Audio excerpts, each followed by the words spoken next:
apsisprendimą tapti teisininku lėmė atsitiktinumas. Simboliškas, sakyčiau, atsitiktinumas, šiek tiek, gal toks, sakyčiau, net nelabai malonus. Aš mokydamas mokykloje visą laiką maniau, kad aš ateityje būsiu medikas. Mokiausi biologiją, chemiją, sustiprintų lygių, dalyvau respublikinėse olimpiadose, lankiau popamokinius būrelius ir tikrai koncentravausi į tiksliuosius mokslus ir net neturėjau minčių apie kažkokią, tarkim, teisę ar panašią profesiją.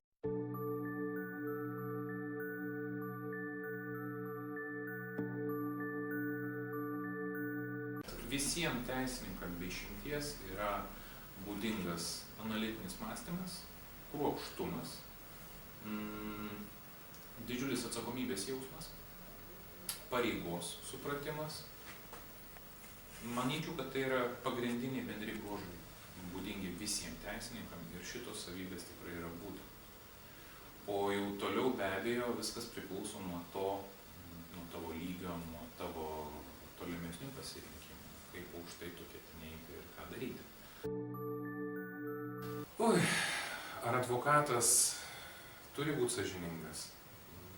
Mano nuomonė taip, etika reikalauja būti sąžiningu ir sąžiningus su klientu.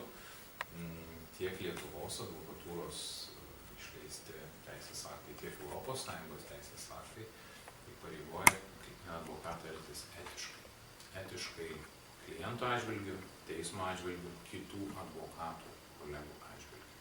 Visą laiką turime būti etiški, sąžiningi, kadangi, priešingų atveju susitepsim patys savo reputaciją.